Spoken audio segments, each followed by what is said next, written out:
Kita kurang marah baca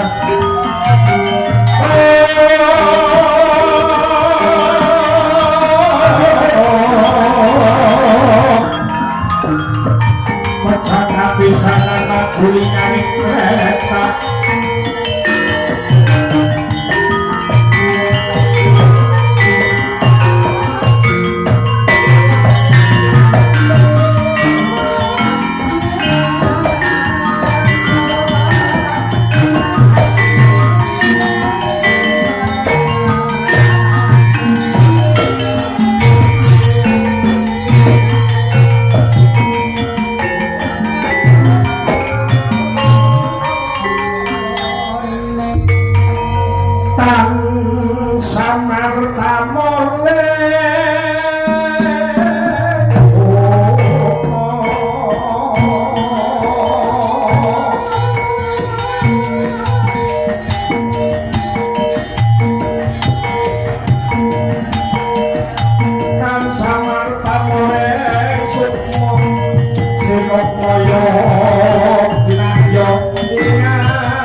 yo maling kanggo temputi punika kanggo tempo coba bintoro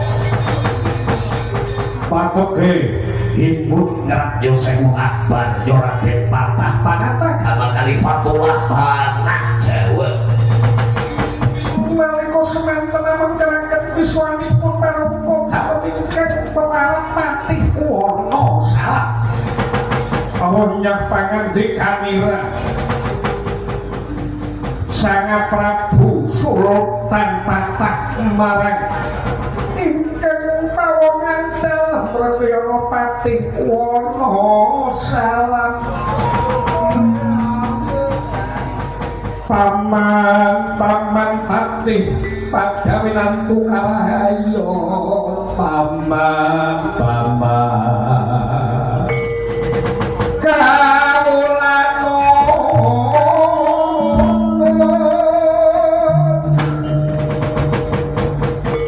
Kurawanan angin abdi dalpati wono salam nyosaken sembah sumemek pangabekti mugi konjuk sahandaping pepadaman jenengan dal ora liwat sembah kawula mugi nampi wonten ing asta paduka kekalih kanjeng bekti kula katur pun paman wono salam Dio siniram tirta swindu biar padang penggalian kula paman. Paketira paman tak biji marak mangayun ana ing abyantaran ingsun. Wektu wektu dinaiki aku kulung kembang rawat-rawat ujareng bakul sing nambi warak binanggune karna utawi talingan aku krungu jarene gunung Lawet wilayah tanah Bobot Sari ana ing tanah Kadipaten Pengalat perbatasan lawan tanah Purbalingga ning kono aneng perengananing gunung Rediwalet gunung utawane Ardi Walet utawa Walet ana salah sawijining panembahan kang peparep ya kowe iki Gedhing Panggung panembahan mau gelar pocape ilmu ide abangan welaraning ilmu ya kowe kejawen sing nyimpang saka syariat marang ya kowe agama Islam sebab iki aku kang pinangkat dadi tetungguling para ulama aku sultan bisa dadi raja pisan yen ana para kawula sing pocape bandang apa aturan ning negara kowe kudu dielingaken sebab yen ora dielingaken mengko bakal gawe ya kowe bubrek tatananing negara paman bakal gawe tatananing bubrek aturan negara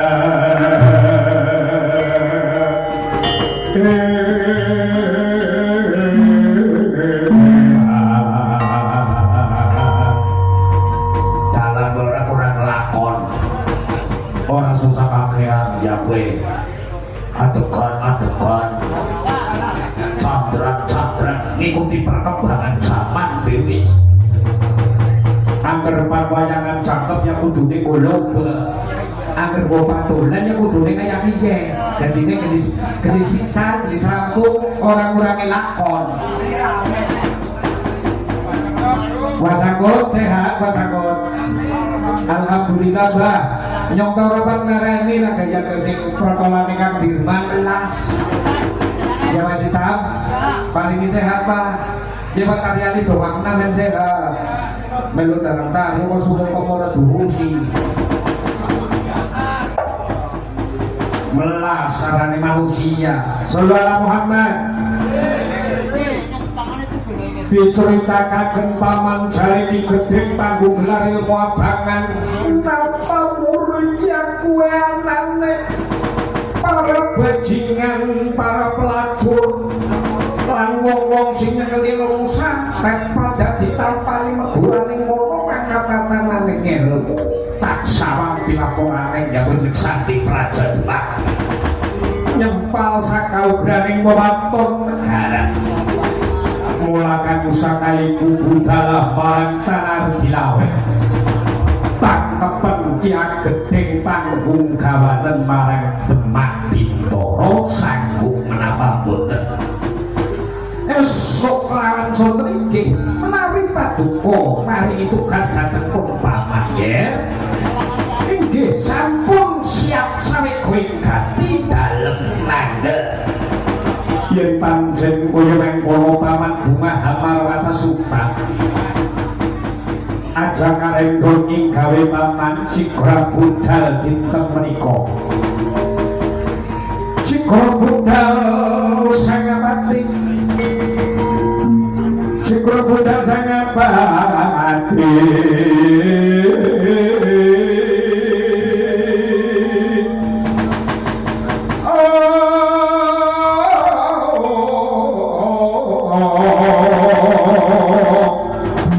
Arsonadia Prowadyo Bala Cikra medal saking masyarakat agung Kerajaan Pak Bintoro metu marang Jawi matakaken sadaning Prowadyo Bala prajurit saking Pak Bintoro arsana tumuju marang Gunung Lawet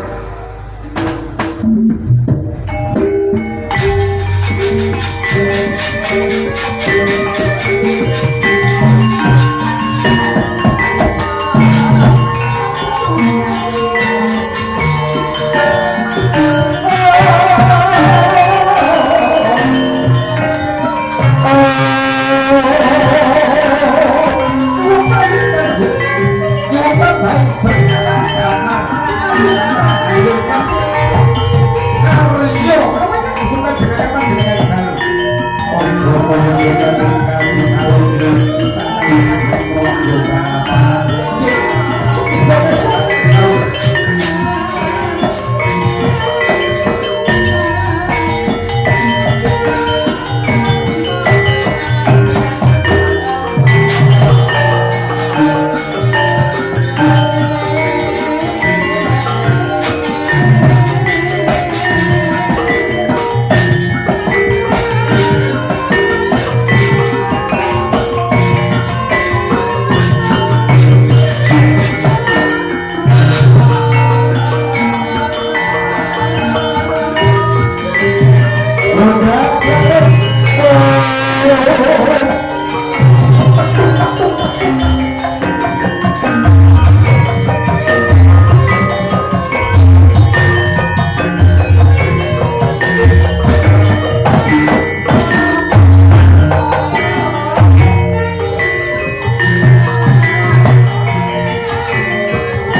Satrio kang meledanging pendapi agung Tumeka Jawi Sanarpati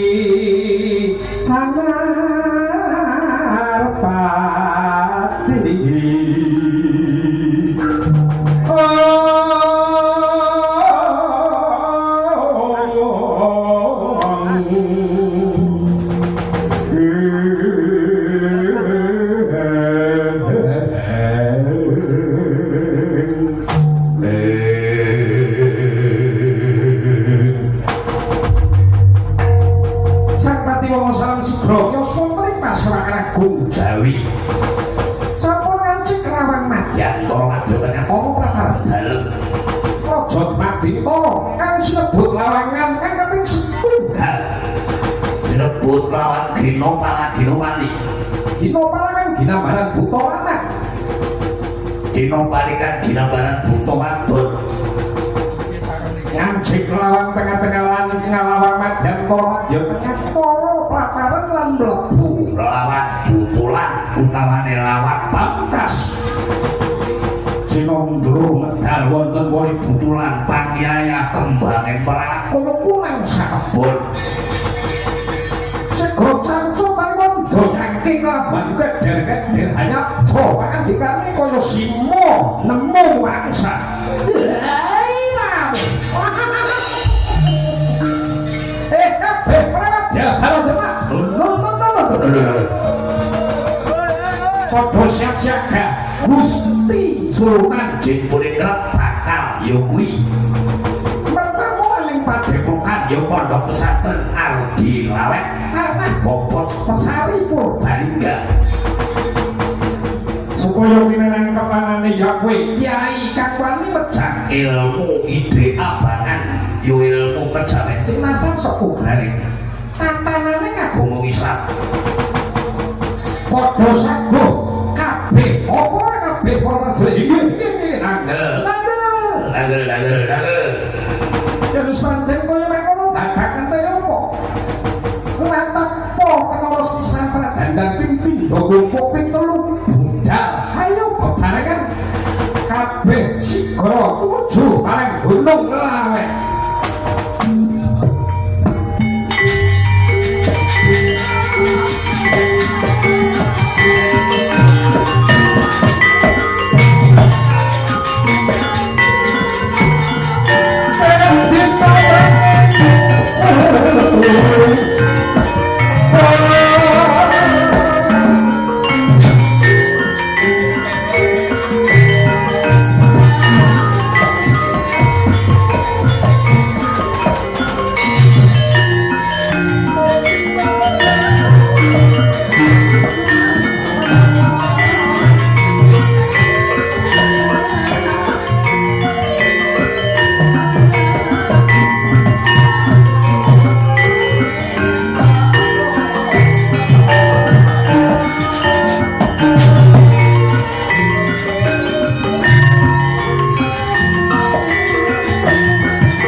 minaryo contoh pitulandaning manungsa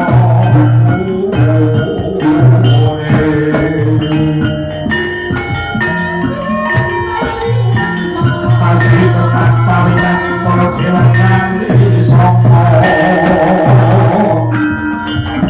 minaryo pada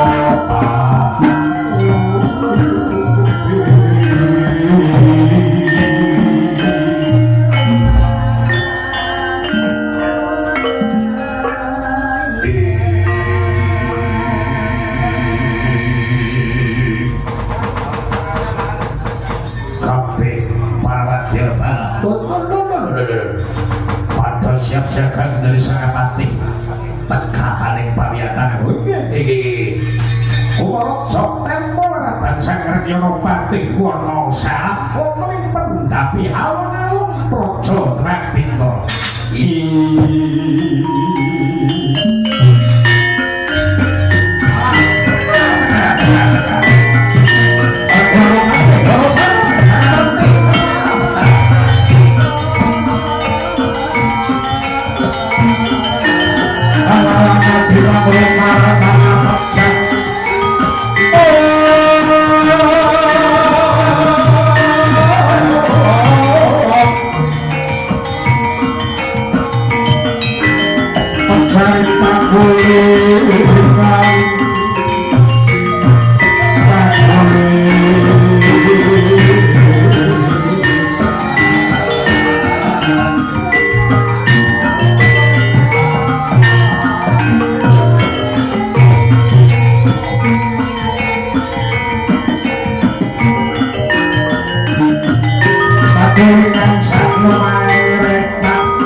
mulanya panjenengan ingsun medal anak ing jabaan ing alun-alun siramu pada mangerteni apa dulu inggih kula ingkang rai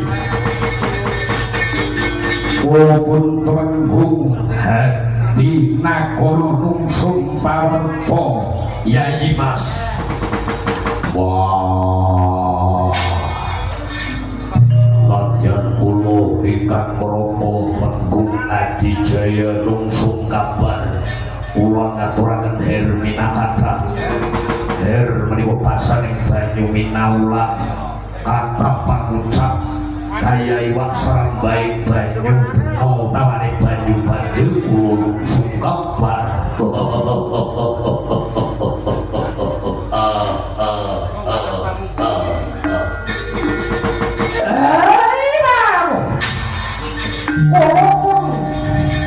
Menggung Jaya Sakti Nagara Nungsung Pawarta Mas kula iki nungsung peta kula wan sabana panalias dinar kula nungsung kapan dalane kabeh wis tak kampani kapan pramuka dina iki ya iku sing sepisan Baparangan ayu tuju marang padepokan pesantren Hardi Lawet nangkep salah sawijining ulama utawa kiai kang mulah ajaran ya kuwi kang sinebut agama bakat. Nanging idene nyebal saka syariat Islam ya kang aran sesuwe iki gedhe paku. Sarenane ngono, kiyaine penganemen. Mulane kang sowe kuwakulan sampeyan kabeh. Ayo padha toto-toto dhewe iki. Menapa nang gelang-gelingipun nanti tugas punika. Rokok Mas Hadi Nagara kula nanggel. Wah, Hadi Joyo nanggel. Hadi Joyo Sakti Nagara nanggel. Kula ganjel, darane ganjel. Antara yawane kaya ganjel enak, yang ganjel. Yang Ustaz sing koyo ngono dadak katene apa sego budal dino iki. Budal ora diotale pindho kaya dene singo hanega candrane lah.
Gunung Lawet. Sinten ta? Dasa Nabaila. Dasa punika 10. Nama judul Sang Panembahan Gedhe Tangku ingkang nalika semanten murid-murid siswa dalem wonten Gunung Lawet lagi pada jagahaning tapa watesing pondok pesantren utawi padepokan Gunung Lawet. Yaitu jeneng siswa murid dalem kinasih Raden Iman Sahadat lawan Raden Iman Tohid. Tunggu gendlang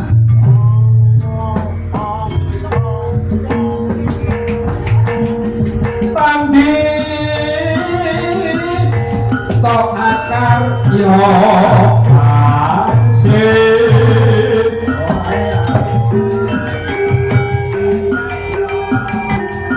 Pandi bakar yoran si pinto kopang nesep sarine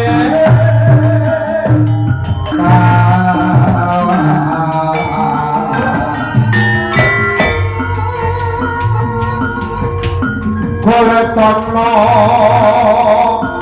kutul mabur kaya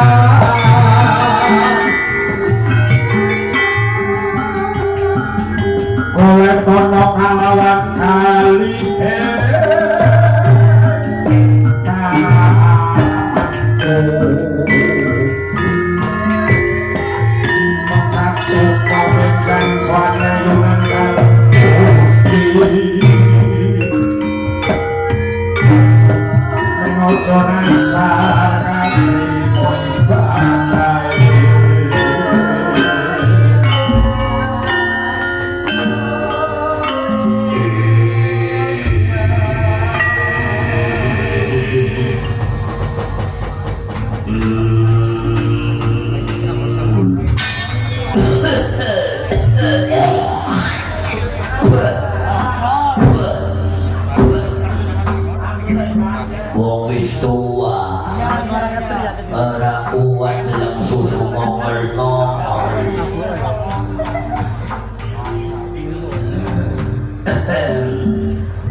Tohid inggih dalem Yai wadah kembang pada slamet siramu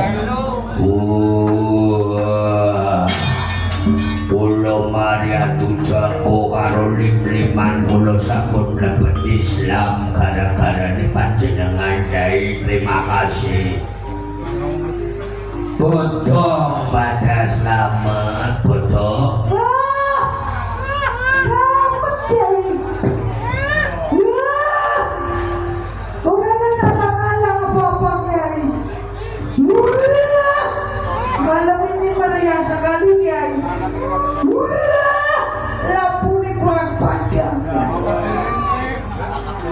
Ngomong kan didanai wah ya iya ngomong biasa pemulung kudu pemulung sing dhuwur dirangsa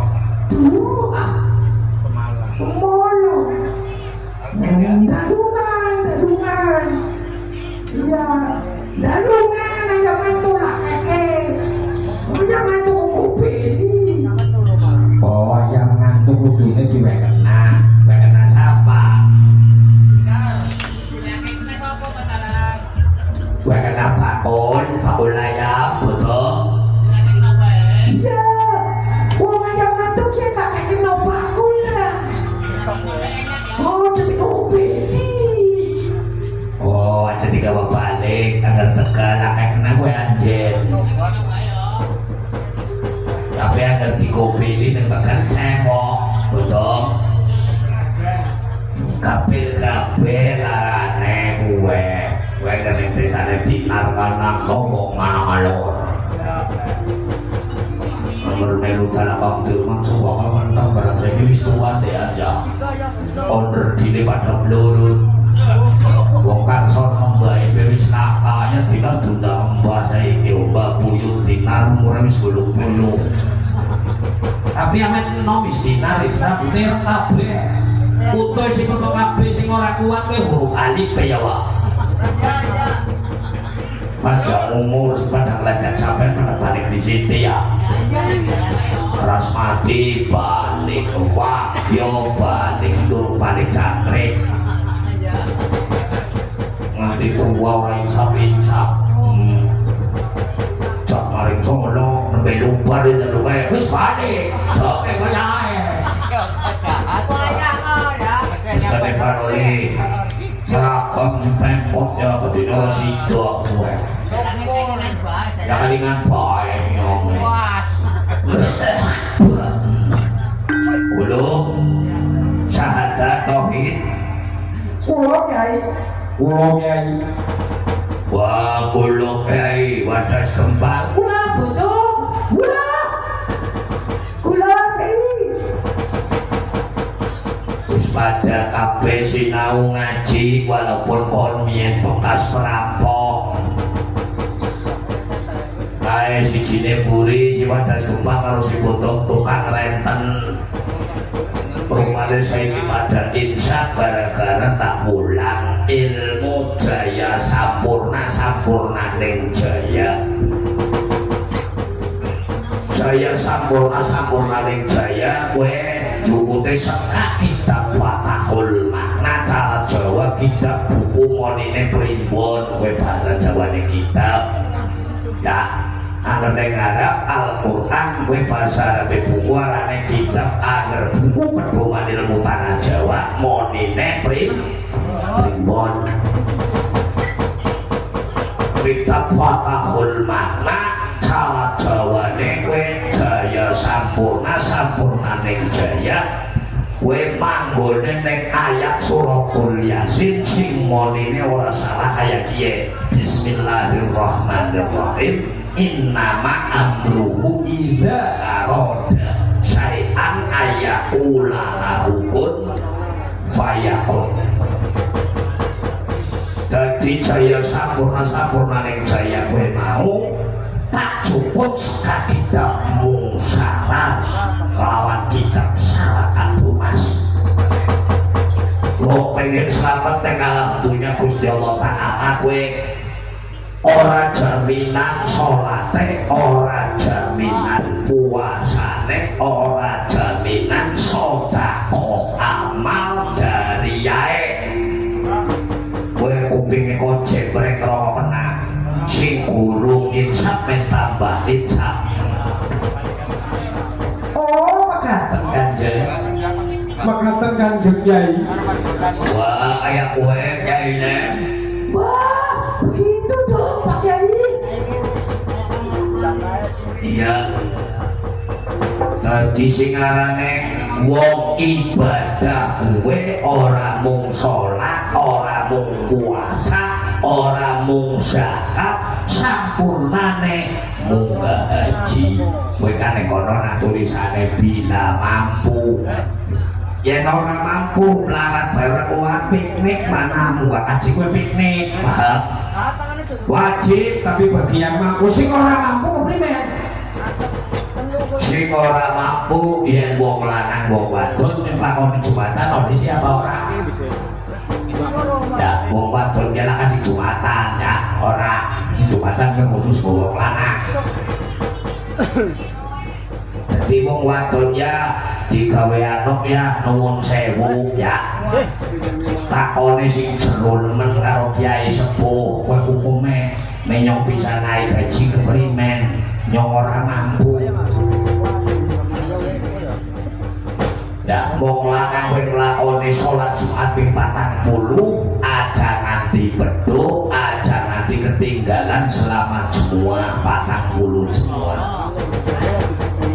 sadurunge nglakoni salat Jumat ping 40 deleng tangga tepis miring jumlahe 40 lumayan nang 40 masyana wong sing fakir miskin yatim gharib kuwe ditulungi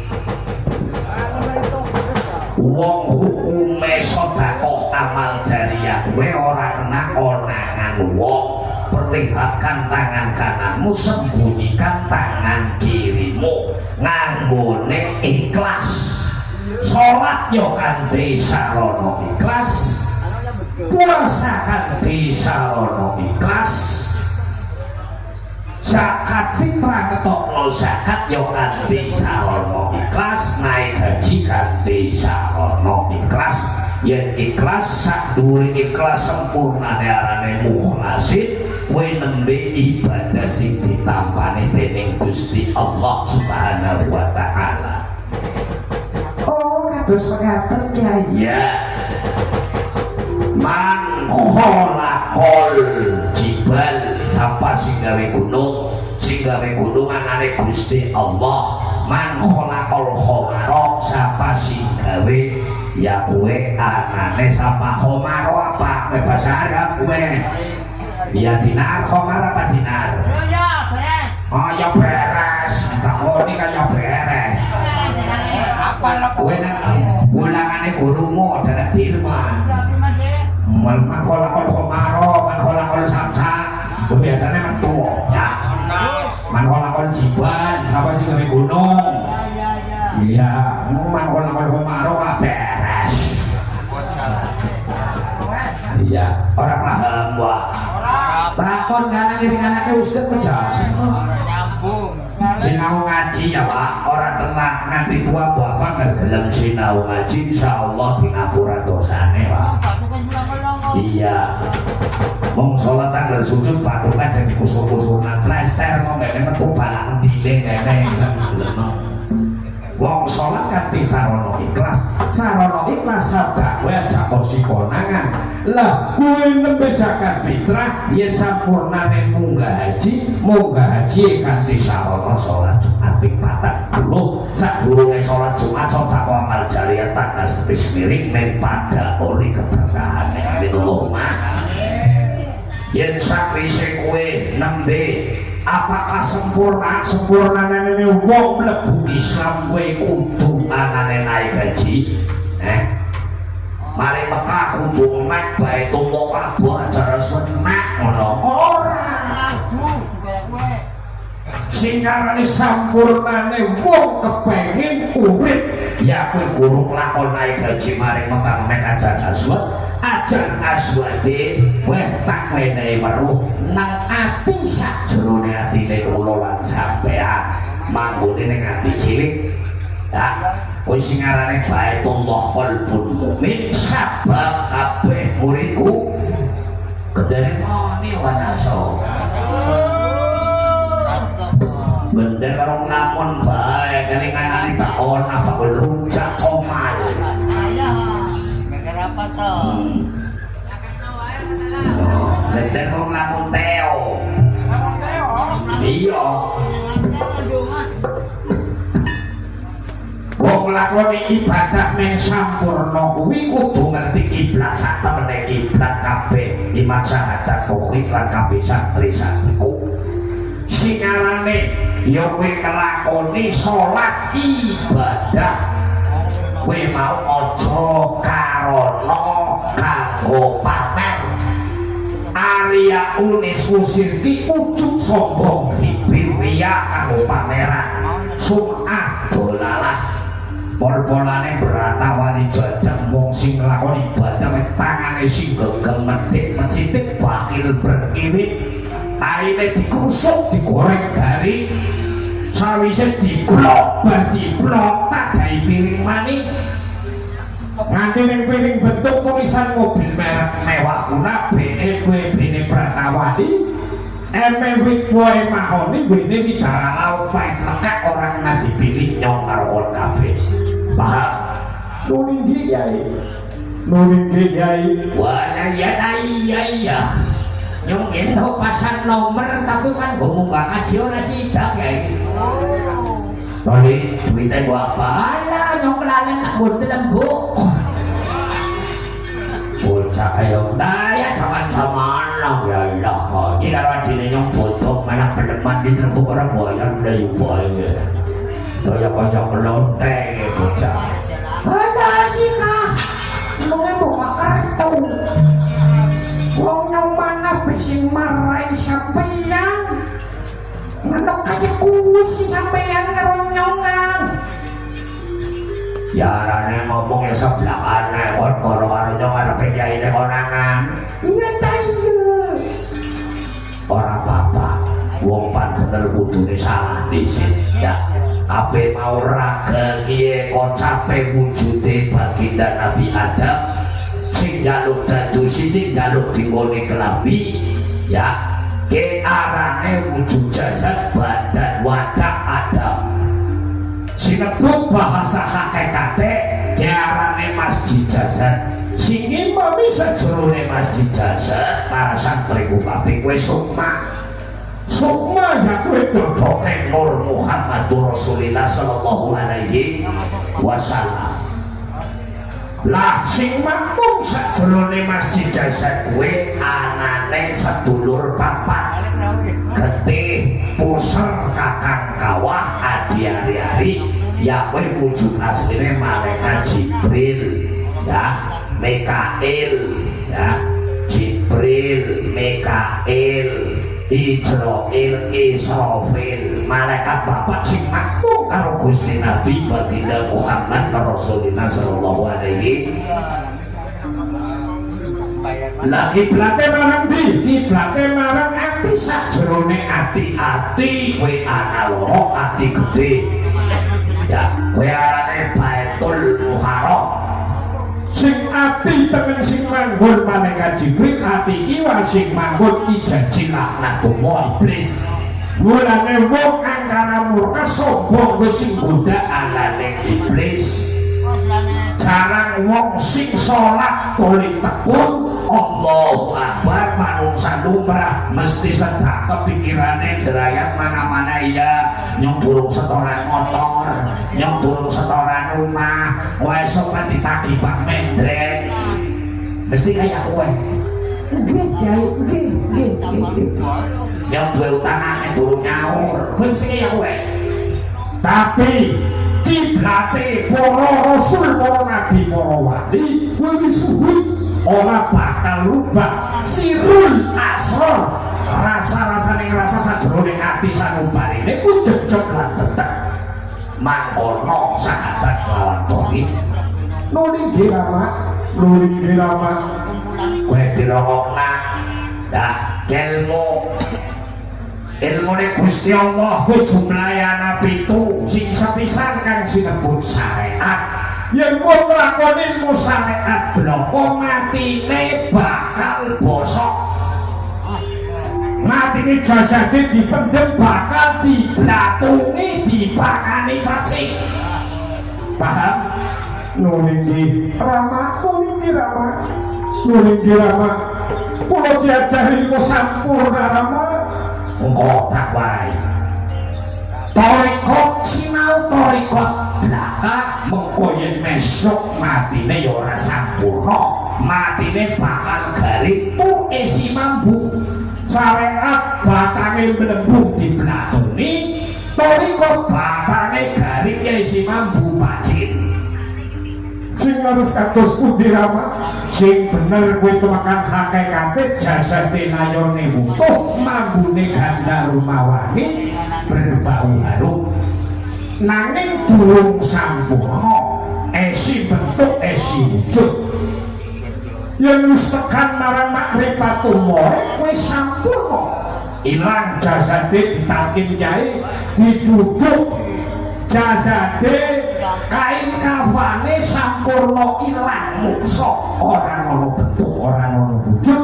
ning mambune wangi syariat dasar torikot golati dalan hakikate memang bakul wujud hakikate ibarate mobil sing wadah penumpang kari lurus sing nyopiri arane makrifat kuwe Kyai Ustaz ulama alim ulama para habaib lan sepuh bini sepuh yen sing dadi supire bener ya santrine bener kabeh yen sing dadi pemimpine kyaine rusak ya muride rusak kabeh yen kyaine kentir muride kentir kabeh paham Nulinggi Rama. Ya Rama yang barang men matina jadi batang. Dadi sliramu kabeh nyong karo sliramu kabeh urip. Carane batang urip. Paham? Batang urip yen Gusti Allah manggone ning ndi? Gusti Allah dodoke neng roh yen Allah lolos ruwe lolos. Mulane Allah beserta kita anane lafale dodoke neng angin. Melebu Allah metu mulut Allah ing kono margane bakal urip sampurna nggih.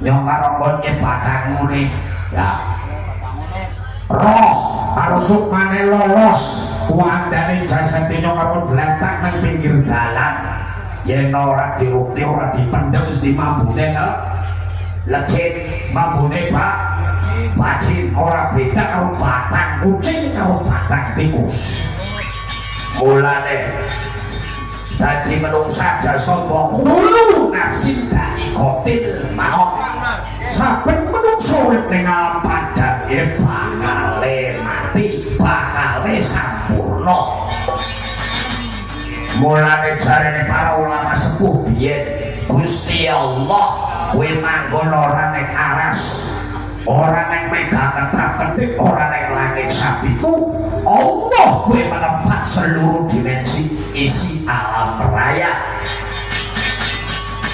bil haipin Gusti Allah kowe ora siji anane mung siji ora nganti loro telu ora lanang ora wadon ora warna ora rupa ora gedhe ora cilik lan ora diperanakan mulane yen sliramu kabeh sinau marang aku yaiku panembahan ki gedhe panggung yo aku iki aku sejatine yen pancen sliramu wis mangerteni ya wis tak wenehi ngerti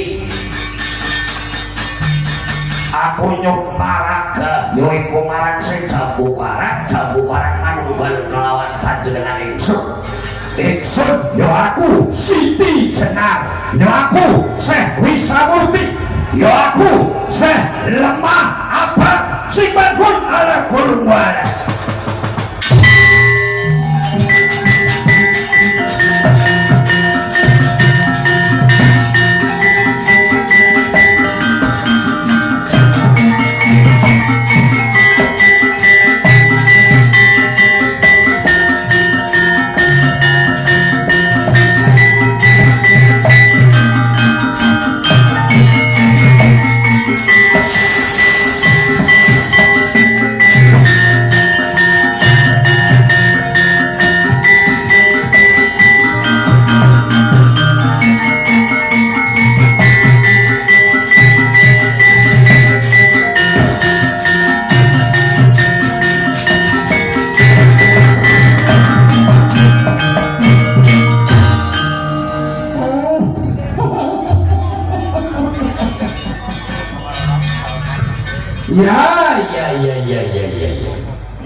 zaman biyen nganti saiki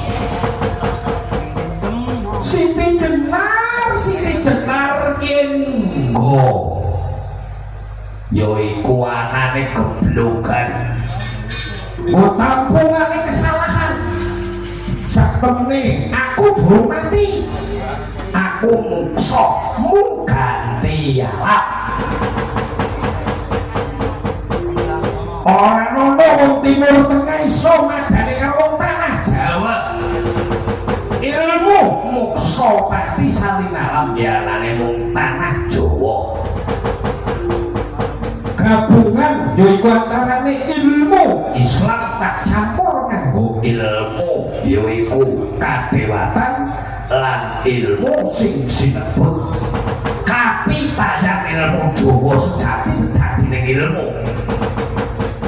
Mula aku iki lagi nodi sapira kewaspadaane yaiku Sultan Tajin Bunikrat sing ngrapone ali Demak Bintara kon kabeh dadi muridku wis ngerti aku ke sini cekat. Mulane nalikane ning sidang Dewan Wali Songo aku dipojokaken. Aku diala-ala jare aku mejane ilmu nyimpan saking dadi syariat Islam. Lah para wali ora kerasa nyinaoni ilmu hijib kuwe ilmu ngereh bangsa jin. Hijib Nawawi, hijib Ansor, hijib Bahar sampai tingkatan terakhir pola Musa. Mulane wong sinau ilmu hijib yen ora hati-hati kentir niki. Sabab jasade dikebuli bangsa jin. Mulane yen modar besok dadi budake para jin. Paham? Nuwun inggih Rama. Nuwun inggih Rama. Banyak orang wani lan kiai mo yang sinaone Allah Subhanahu wa ta'ala. Iya. Nyonya Putrilah mo. Yen kon pengen mati ora nasar tiro Rama guru aku iki bisa murti yo sangat duljalil. Yo aku Siti Jenar Wali Jawa asli sing rela aku kanggo tumbaling para wali. Aku mungsa kowe kanggo tumbaling para wali sengaja. Yen aku isih urip tak to dining ilmune kalah kabeh Dewan Wali Songo. Dewan Wali Songo sing akeh jumlahe sana ora ngerti ilmu sejati-sejatine urip sejatine mati kuwi sak temene urip apa ora. Lampang gonanane pesating sukma sejati soal kayunan dalem Gusti Allah kowe manggone ning endi? Dewa darane ilmu tuwa kowe dirokokaken kupinge kon. Mulai nang dalang ya apa dalange jasan dalangan yen ora ngaji ya ora bakalan paham kaya iya. Nuwun inggih Rama. Wis ora aja omong aku lagi saling wujud dadi nambah di gedeng panggung tak leper kasentene wong Demak Bintara Sultan yo kuwi patah Syekhul Akbar lan kabeh kang Sunatan lan kabeh kang Sunan Giri lan kabeh wali waspada sing dodok ning Gunung Lawet aku.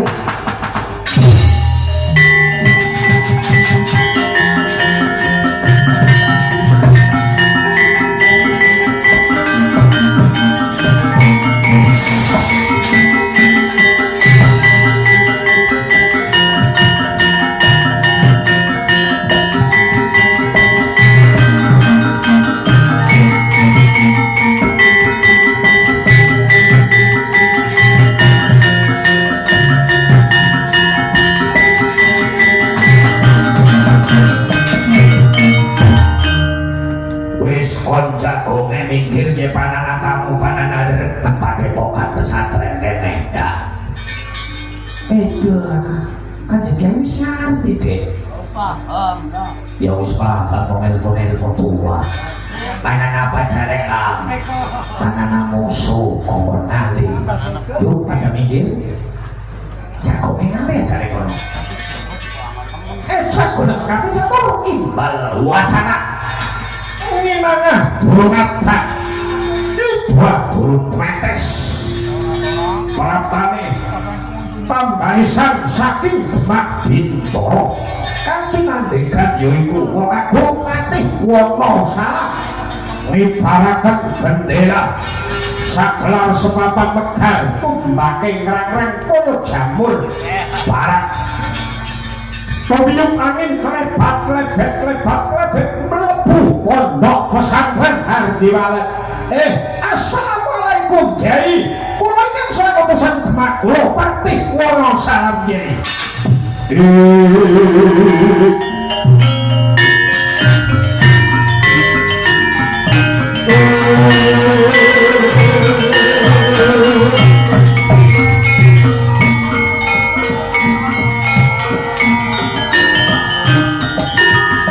dinamruk maratana palaja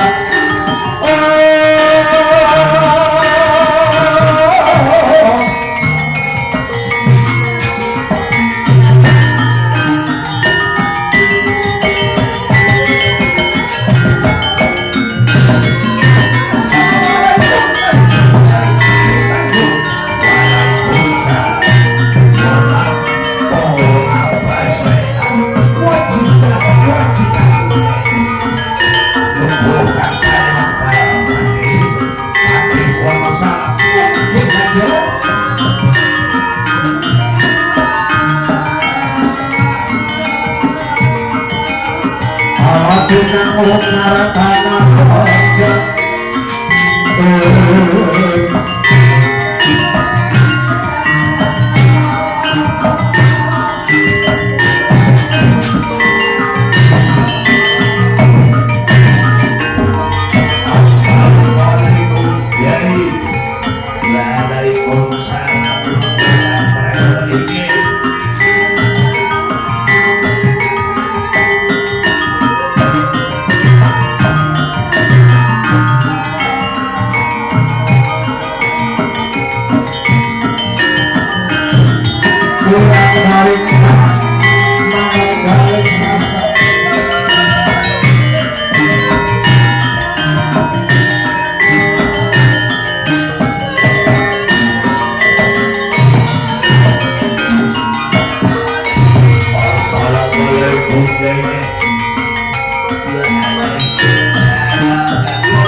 dewa pada leg-leg lan nonton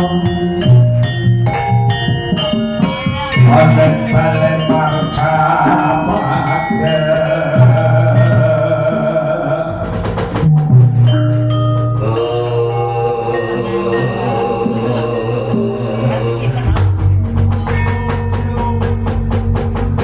dina ora suka orang ora mau seneng kalau blok-blok padu begini jangan seneng kayak dina kayak pelawak asmoni almarhum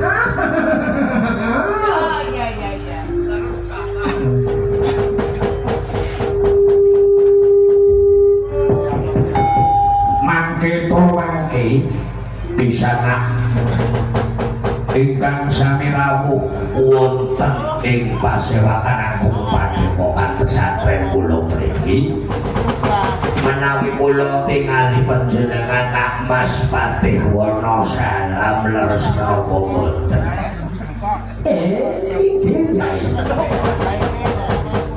padhawinantu karahayon slamet lampahipun panjenengan dumugi mriki wonten ing pondok pesantren kula mriki teng parenganing Gunung Lawet tanah Bobot Sari mlebetipun wilayah Purbalingga. Nuwun nggih Kyai, kula niki sambet sepindah silaturahmi ngaturaken kasumangan karahayon. Sampun kagiat wonten ing ningali panjenengan Kyai kula sowan marang mriki wonten ing pesantren bekto prajurit 11 papan karo kula punika saweg mundi dawuhipun Sultan Hibuningrat Raden Patah Syekhul Akbar Panatagama Khalifatullah Al-Jawi sing sepindah Gusti Sultan menika nyado ngutus dhateng kula sing sepindah taken panjenengan bangun pesantren jare boten poyan sing sepindah niku lan boten wonten tapak asmanipun Gusti Patah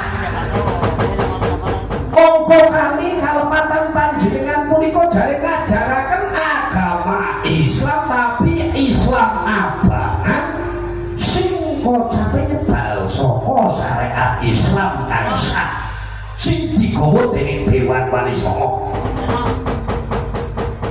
leres menapa mboten jare sapa terus Gusti Sultan rajamu karo aku tuwanti sepuh jenengan lah nyong wis tuwa kedah kelakan pun maring Demak mlaku nyekel tekan aku sikile wis telu tekan Demak ambekanku copot Sultan Demak kanggo jawab apa ora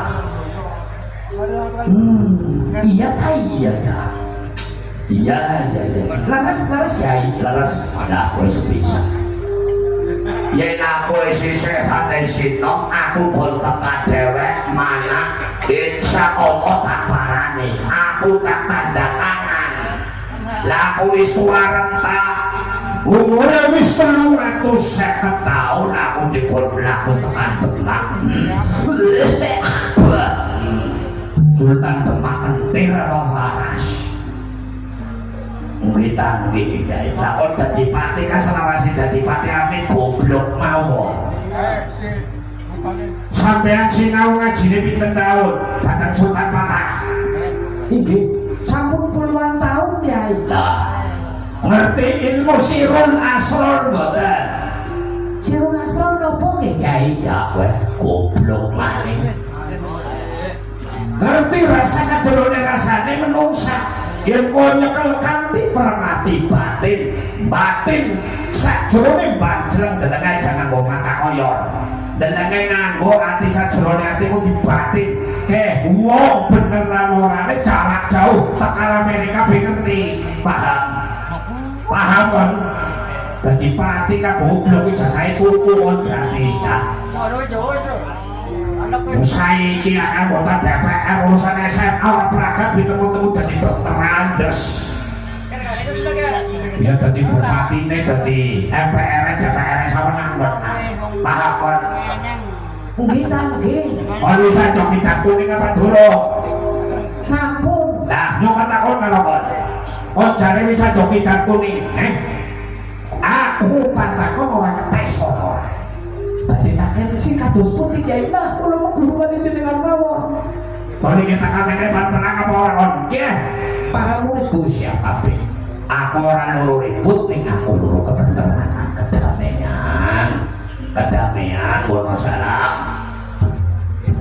diaken panggungé sedina maning apa sadetik maning samenit maning nyong bakal dipundhut ngayunan dalem Gusti Allah Subhanahu wa taala aku wis siap aku wis tua tapi yen aku kongkong soan pedang kelakan maring Demak Sultan Demak ayo ora duwe rasa tenan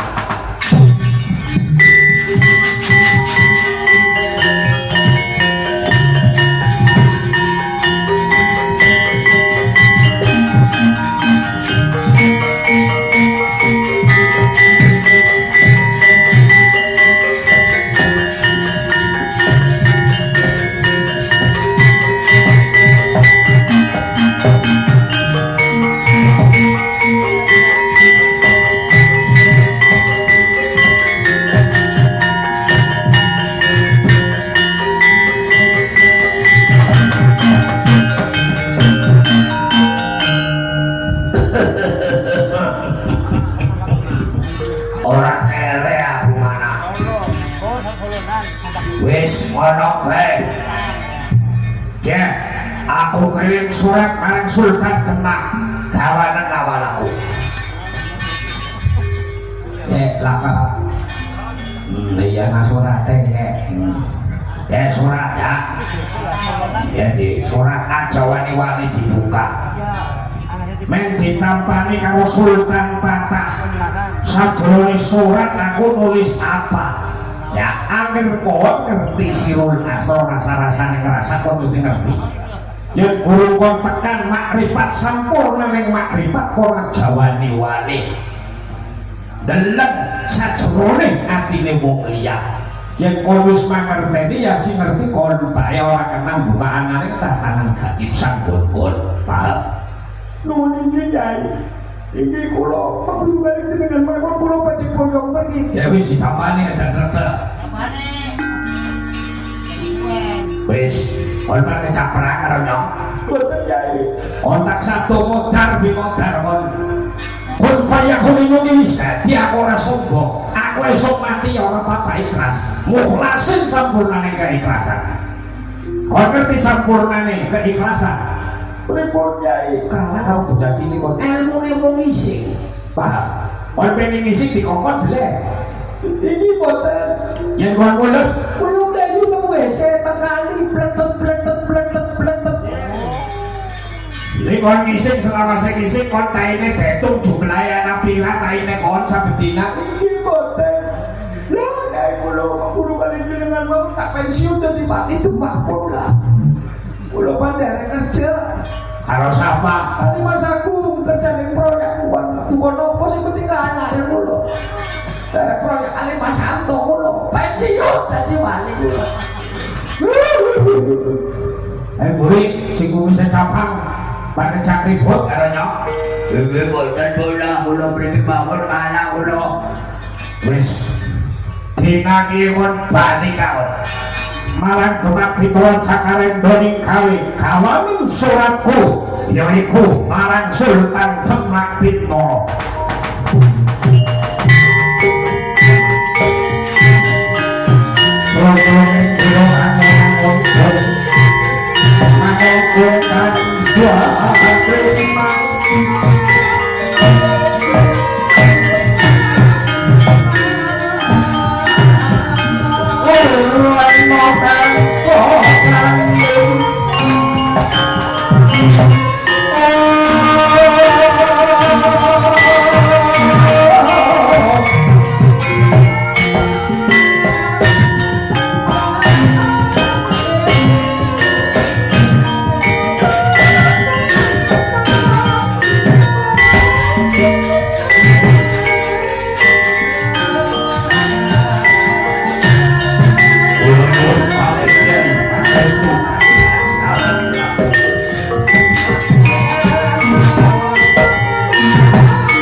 Nasi mumet urusan yang bakal Kanjeng ekonomi lagi rusak, lagi mumet negara Kanjeng.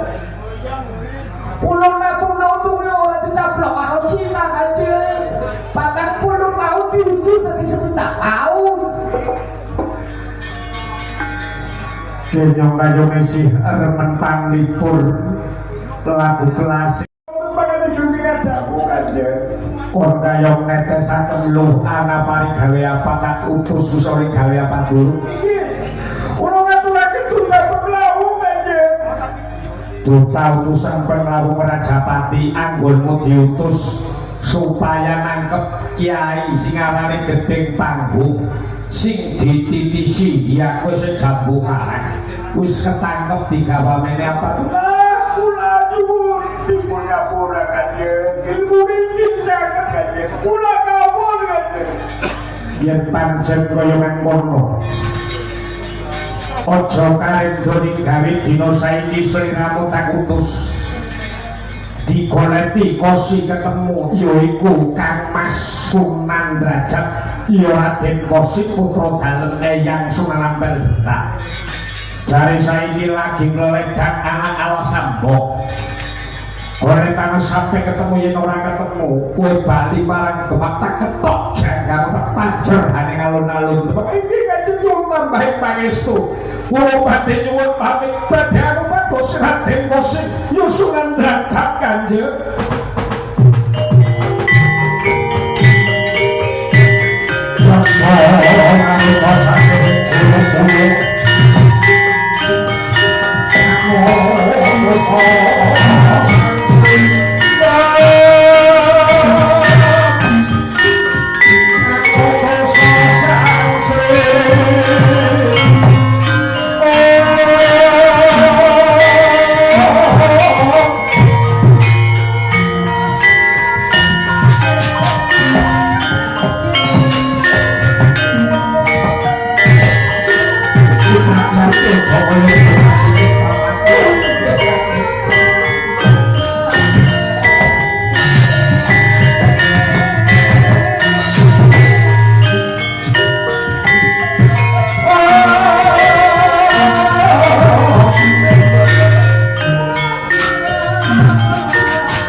Wanjine kapal saka wanjine goro-goro pedalira lupit kelawan Kyai Sultan ingkang mong Raden Kosi lawan jejogetan haning Tegalan aning tanah ora-ora ombo aning tlatah Alasambong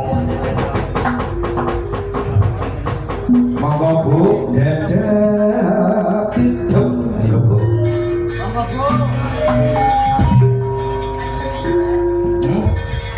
pada ketik dunia kenapa kayu nepur sejati ya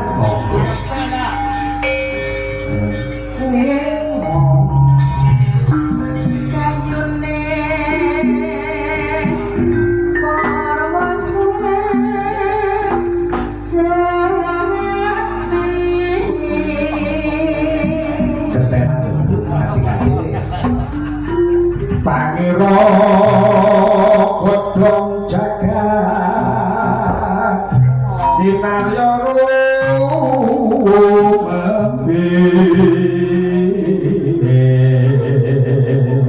monggo Bu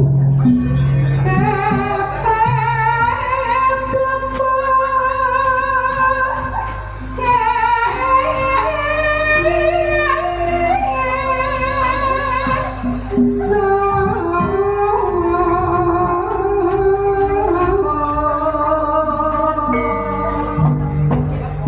lintang kembang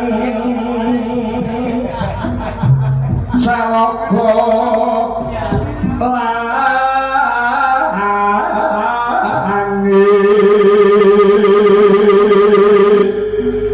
apa Bu?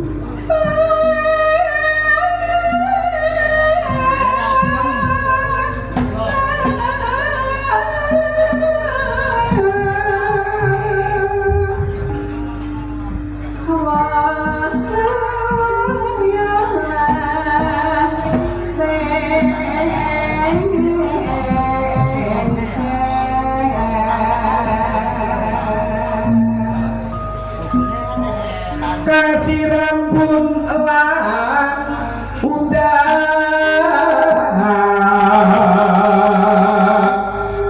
puncaan koso bengkak pratiwi monggo Bu.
Datang tinari kromo lelegang lelampahanipun Raden Musin Sunan Derajat Haning tengah yang sambok sinambut tetep